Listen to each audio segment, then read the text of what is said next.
শুভ জ্বলন্ত সকালের শুভেচ্ছা জানিয়ে আজকের আড্ডা শুরু করলাম বন্ধু।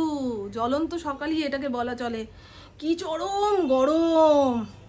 তা কাজকর্ম সেরে সোফার উপরে বসেছি, দেখি চতুর্দিক কালো হয়ে আসলো। আমি ভাবলাম যাক, এতদিনের আশা পূর্ণ হবে, একটু তো বৃষ্টি হবে, সব ভাসিয়ে নিয়ে যাবে। কোথাকার কি বাবা, দু এক ফোঁটা বৃষ্টি পড়লো কি না পড়লো দেখতেও পেলাম না, হয়ে গেল। কোনো জিনিসের জন্য দীর্ঘদিন অপেক্ষা করার পরে সেটা যদি আমি না পাই, আমার খুব কষ্ট হয়। এই যে বৃষ্টির অপেক্ষা করছি, মেঘ দেখছি, বিদ্যুৎ চমকাচ্ছে, কিন্তু বৃষ্টি হচ্ছে না। আবার আমার কষ্টের মানেটাকে এক একজন এক এক রকম নাম দেবেন না, যে মামনের মনে চাপা কষ্ট আছে। এই সংসারের কোনো মানুষের এত ক্ষমতা নেই যে আমাকে কষ্ট দেয়, বরঞ্চ সংসারের মানুষকে জিজ্ঞাসা করলে তারা বলবে যে এই মহিলাই আমাদের জ্বালিয়ে পুড়িয়ে কষ্ট দিয়ে মারছে, বুঝেছেন? কিন্তু যে জিনিস আমি চাই সে জিনিস যদি না পাই তখন খুব খারাপ লাগে, প্রকৃতিও আমাকে ঠকাচ্ছে এরকম। তা দুঃখ ছিল, একটু পুরনো দিনের গান শুনছিলাম। আগে পুরনো দিনের গান কেউ শুনলে তাকে বুড়োর ক্যাটাগরিতে ফেলে দিতাম। আমাদের পাশের বাড়িতে শৈলর বাবা বলে একজন ছিল, সে খুব পুরনো গান শুনতো। তখন তো আর ঘরে ঘরে রেডিও ছিল না, ওনাদের ঘরে রেডিও ছিল। তা জানলার পাশে বসে যখন শুনতাম ওই ধরনের গান চলছে, শৈলকে খুব খ্যাপাতাম, কী রে তোর বাবা এত বুড়ো হয়ে গেছে এই সমস্ত গানগুলো শোনে। আর আগে তো ঘরে ঘরে টিভিও ছিল না, আমাদের বাড়িতে টিভি এসছে অনেক পরে। একটা টিভিকে গোল করে ঘিরে আমরা ওই চিত্রহার দেখতাম, বুধবার 8টার সময় হতো। ওই সমস্ত গান কি যেন, দিবানা সিনেমার গান, ऐसी दीवानगी, দিব্যা ভারতী চুল ঝাঁকিয়ে ঝাঁকিয়ে নাচছে, তখন মনে হতো স্বর্গ থেকে অপ্সরা নেমে এসছে। দিব্যা ভারতীকে কি সুন্দর দেখতে ছিল, মানে ওই রকম সুন্দরী আর কোনো নায়িকাকে আমি দেখলাম না। এখন তো সব সার্জারি করে একই ধরনের হয়ে যাচ্ছে সবাই, কাউকে আর আলাদা করে চেনা যায় না। তারপরে মাধুরী দীক্ষিত, 1 2 3 সেই ঠ্যাং তুলে তুলে নাচছে, ও কি ভালো লাগতো। কিন্তু এখন আমি পুরোনো দিনের গান শুনতেই বেশি ভালোবাসি। তবে আমাদের প্রভু শিখিয়ে দিয়েছে, মন যখন খুব খারাপ থাকবে, ভারী হয়ে থাকবে, তখন ওই হালকা সুরের গান শুনবে না মা, একটু ঢিচা ঢিচা গান শুনবে। দেখবে জিমে যারা ব্যায়াম করে তারা কিন্তু খুব লাউড যে গানগুলো হয়, খুব স্পিডে যে গানগুলো হয় সেগুলো শোনে। মন খারাপ থাকলে একদম দুঃখের গান শুনবে না, আরও দুঃখ বাড়বে। তা পুরোনো দিনেরই গান শুনছিলাম, আশা ভোসলের গান। আমার আশা ভোসলের গান শুনতে খুব ভালো লাগে। তো চলুন, ইন্দ্র তো চিরা কলা খেয়ে বেরিয়ে গেছে, আজকে বাঁশবেড়িয়াতে কাজ আছে, দুপুরে চলে আসবে। তা ভাবছি এই গরমের মধ্যে লোকটা কি করে ঘুরে ফিরে কাজ করবে গো, বাপরে বাপ। আবার এই রোদটা না উঠলেও চলবে না, হঠাৎ করে বৃষ্টি নামলে ইন্দ্রর কাজের ক্ষতি। কিন্তু আজকে ভাত বসিয়েছি বেশি করে, দুপুরবেলায় আপনাদের সামনেই ওই ভাতে জল ঢালবো রাতে খাওয়ার জন্য।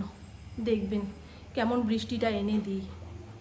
আগে ওই আকবরের রাজসভায় তানসেন ছিল, তার গানের চোটে ঝড় উঠতো, বৃষ্টি হতো, লাইট নিভে যেত, কিন্তু মামন টেকনিক জানে কিভাবে বৃষ্টি আনতে হবে। আজকে এক্সট্রা ভাতে জল ঢেলে রাখবো, আমার ভেতরটা পুরো ধরাস ধরাস ধরাস ধরাস ধরাস ধরাস করছে। ভাতের হাঁড়িতে চাল ধুয়ে রেডি করে রেখেছি, ফড়িংয়ের ভাতের চালটা ধুয়ে রাখতে পারলে ভালো হতো।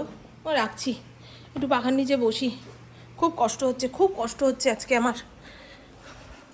এই বারবার কষ্টের কথা বলবো আর আপনারা ভাববেন ধুর বাবা, তোমার মনে কত চাপা কষ্ট। না গো,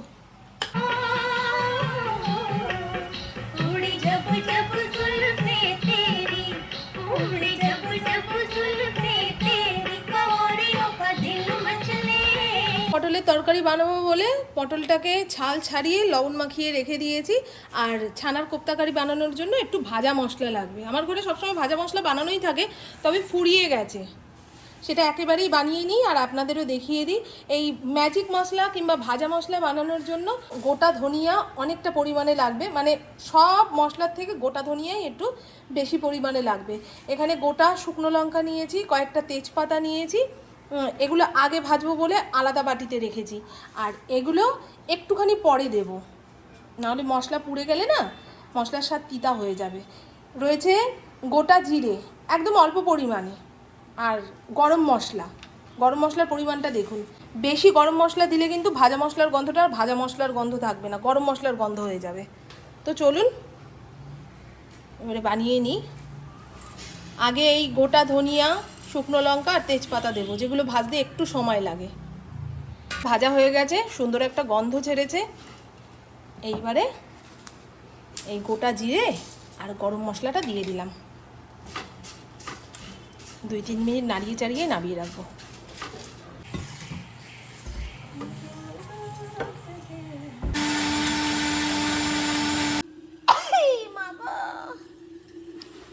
মশলার গুঁড়ো নাকে গেছে গো।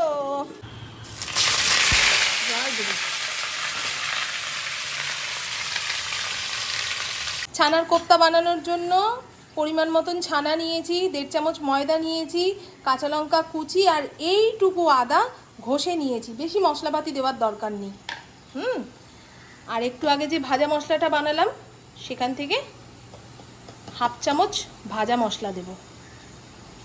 ভালো করে মাখা না হলে কিন্তু তেলের মধ্যে পড়ার সঙ্গে সঙ্গে কোপ্তাগুলো ফেটে যাবে। ঠিক আছে?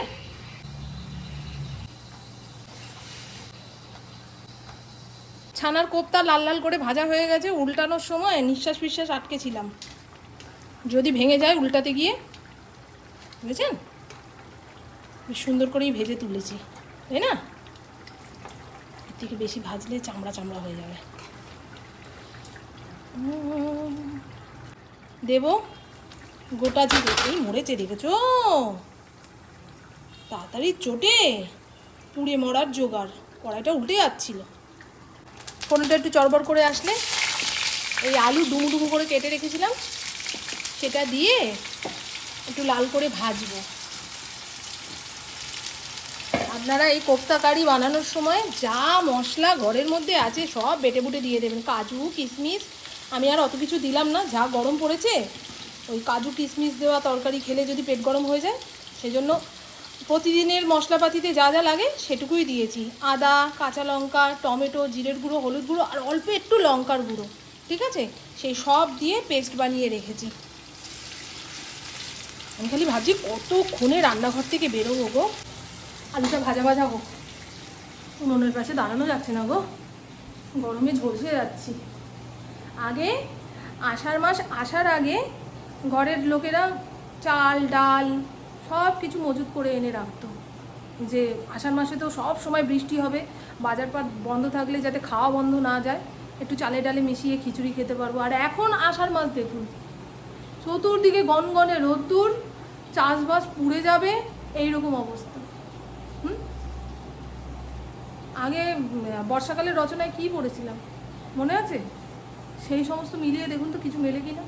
সব উলট পালট হয়ে যাচ্ছে, পরিবেশ, মানুষ, আবহাওয়া সব উলট পালট হয়ে যাচ্ছে।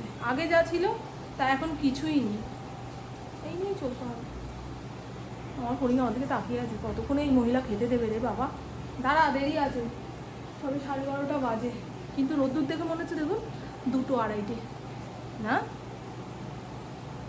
এই রোদ্রের মধ্যে, গরমের মধ্যে কোপ্তাকারি বানিয়ে খাওয়াচ্ছে, ভাবতে পারছেন? আমার ইলেকট্রিক কুকারটা মনে হয় খারাপ হয়ে গেল, জানেন? ওই দেখুন, বুঝলেন? এটা দেওয়াই যাচ্ছে না, পট করে বন্ধ হয়ে যাচ্ছে। এই দেখো, নতুন একটা আছে, সেটা আর বের করবো না। রান্নাঘরে গ্যাজেট দিয়েই ভর্তি হয়ে গেছে, দেখেছেন? কি সুন্দর করে আলুটা মশলা দিয়ে কষিয়েছি। এবারে জল ঢালবো।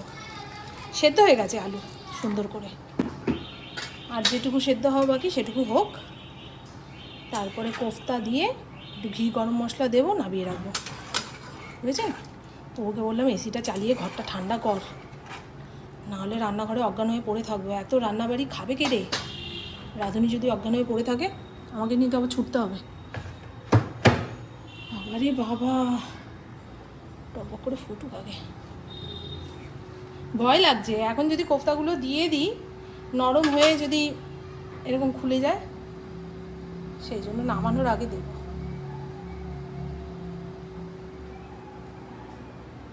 ভেজে রাখা ছানার কোফতাগুলো এর মধ্যে দিয়ে 2-3 মিনিট নাড়িয়ে গ্যাসটা বন্ধ করে দেবো। বেশিক্ষণ টকবক করে ফোটালে যদি খুলে যায়, গলে যায়, বুঝেছেন? সেই ভয়টাও পাচ্ছি। একটু ঝোলা ঝোলা অবস্থাতেই দিলাম, ঝোল টেনে নেবে। এবারে ঘি গরম মশলা দেবো।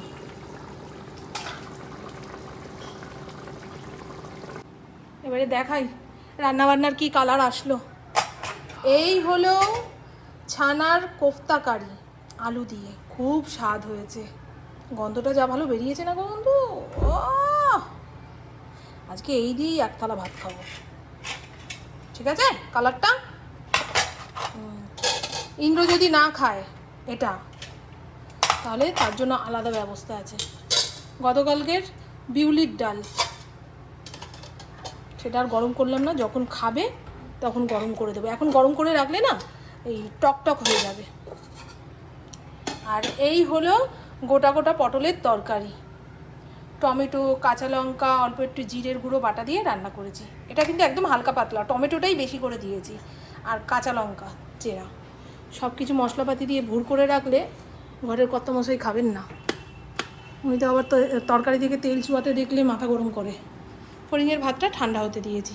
আমাদের ইন্দ্র দৌড়াতে দৌড়াতে আসলো, পেট কামড়াচ্ছে। কেন বলুন তো? রাতে মিষ্টি আনবে, 6টা 7টা একেবারে খায়।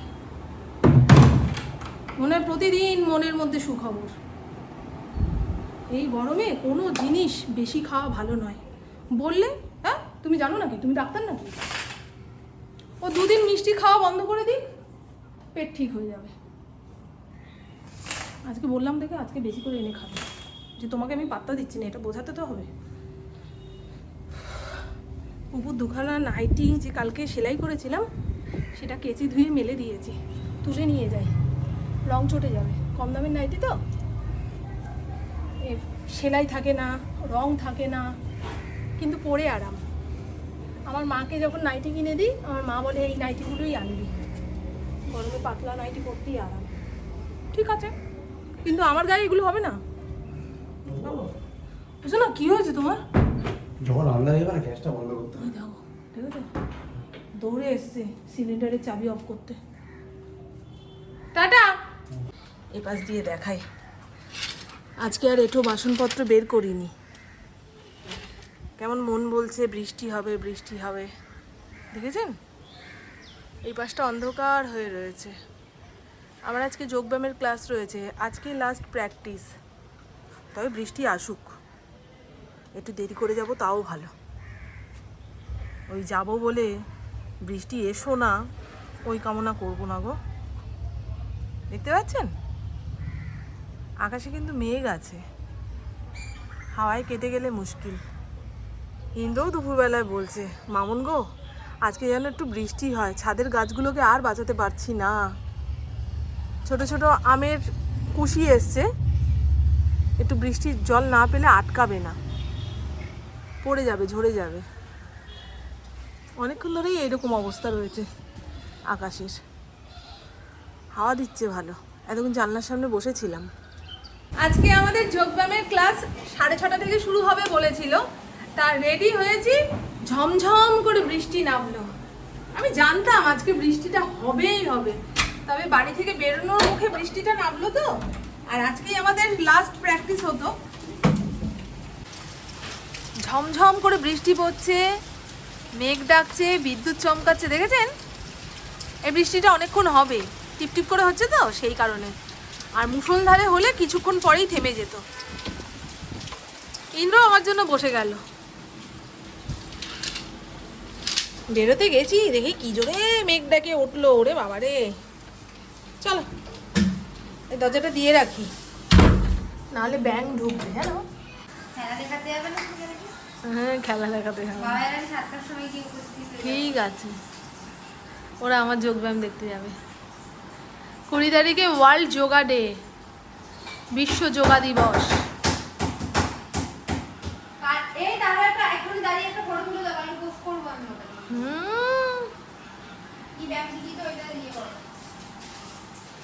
মনটা যে কি ভালো হয়ে গেল সকাল সকাল এরকম ওয়েদার দেখে। অনেকক্ষণ যাবত এই সোফার মধ্যে বসে রয়েছি বৃষ্টি দেখার জন্য, তাই না মা?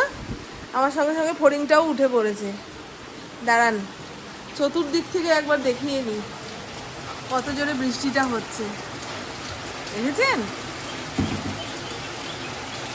ইন্দ্রকালকে গাড়ি ঢাকতে ভুলে গেছে।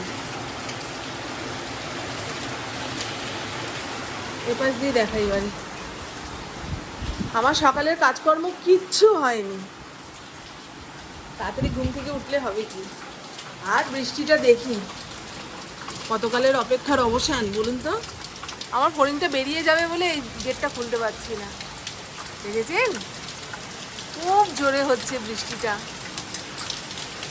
মনে হচ্ছে তো অনেকক্ষণ হবে গো, হলেই ভালো, গাছপালাগুলো স্বস্তি পাবে আজকে। ওই দেখ, এই সকাল থেকে বৃষ্টি হলে না এই চারপায়াদের বসার জায়গার অভাব হয়। বুঝলেন?